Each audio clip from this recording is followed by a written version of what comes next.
Bonjour, je suis Mélanie, aide-bibliothécaire pour enfants à la Bibliothèque publique d'Edmundston. Aujourd'hui, je vous propose un projet d'art. Je pense que ça va vous plaire. C'est un projet de peinture grattée.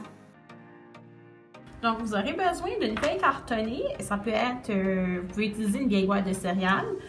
Ça serait vraiment parfait. Ensuite, ça prend des crayons de cire. J'ai essayé avec des crayons de bois. C'est pas si mal, mais avec des crayons feuilles, je vous le conseille vraiment pas. C'est très difficile de terminer notre bricolage par la suite.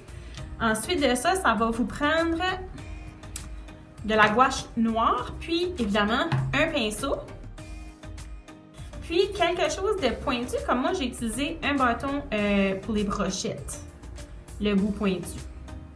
Donc, si vous êtes prêts, on peut commencer. La première chose qu'on fait, c'est qu'on va colorier tout notre carton. Donc, j'ai déjà commencé, puis l'idéal, c'est de faire comme un peu effet mosaïque avec toutes sortes de couleurs. Donc, je mélange les couleurs, je me fais des petits morceaux.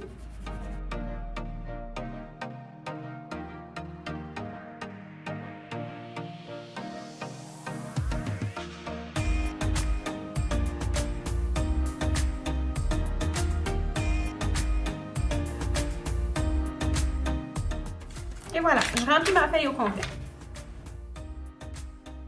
Pour la prochaine étape, je veux juste vous rappeler que c'est préférable de mettre soit du papier journal ou quelque chose pour protéger votre espace de travail. On est rendu à l'étape de la gouache. J'en mets un petit peu dans une petite assiette ou quelque chose. Puis avec mon pinceau, je vais venir couvrir au complet partout.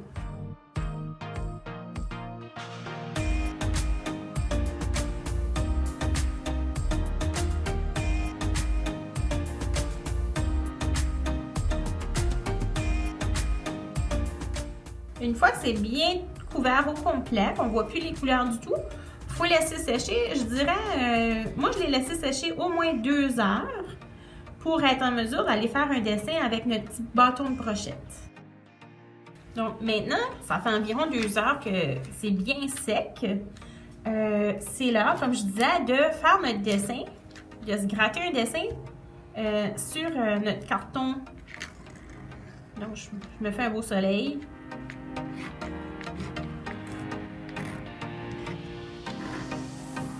Si vous voyez, bien, on voit la couleur qu'on a coloriée en dessous. Puis, plus que je fais de motifs, évidemment, bien, plus que je vois de couleurs différentes.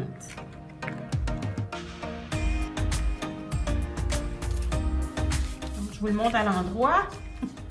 Voilà. Puis, je peux vous montrer une version finie. Ça, c'est mon modèle que j'ai fait avec le crayon de cire. Puis, pour vous montrer la différence, ça, c'est celui avec le crayon de bois. Fait que si vous voyez, on voit beaucoup mieux les couleurs si on fait le dessous au crayon de cire. Donc, j'espère que vous avez apprécié l'activité d'aujourd'hui. Puis, si ça vous tente de nous partager vos œuvres que vous avez créées, j'invite pas à vous envoyer des photos.